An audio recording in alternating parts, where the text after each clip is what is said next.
이태원 참사 당시 현장을 취재하고 보도했던 김한수 기자와 스튜디오에서 좀 더 짚어보겠습니다. 자, 김 기자, 먼저 이거부터 짚어보죠. JTBC 등 일부 언론이 이태원에 사람이 몰리도록 유도했다. 이게 맞습니까?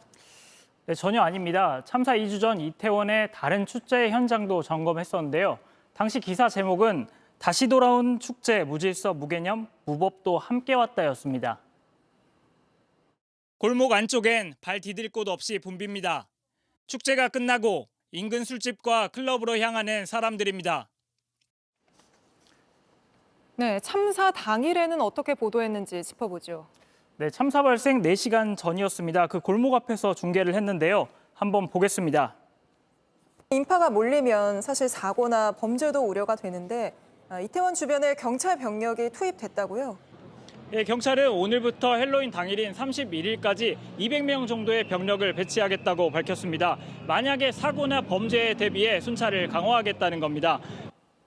네, 특히 거리두기 해제로 새벽까지 인파가 붐빌 것으로 보여 사건, 사고가 생길 수도 있다고 여러 번 강조했습니다. 이런 우려를 보도한 것이지 사람들을 모이라고 한 게 아니라는 건 분명합니다. 네, 그렇습니다.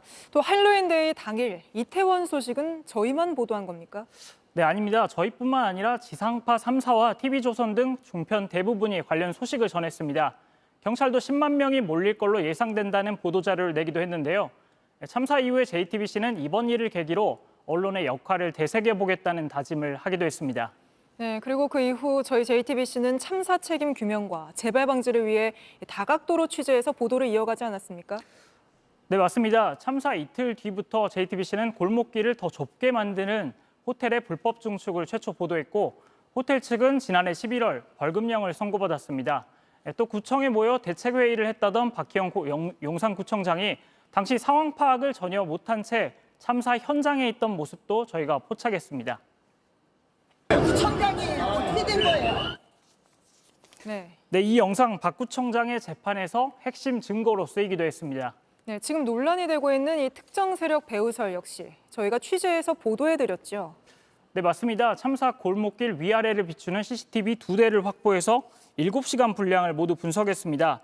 특정 세력이 일부러 밀거나 사고를 일으키는 모습은 찾아볼 수 없었고 또 경찰도 이런 사실이 없다는 걸 공식 발표하기도 했습니다. 네, 알겠습니다. 김한수 기자와 짚어드렸습니다. JTBC 뉴스를 시청해 주셔서 고맙습니다. 저희는 저녁 6시 50분 뉴스룸에서 뵙겠습니다.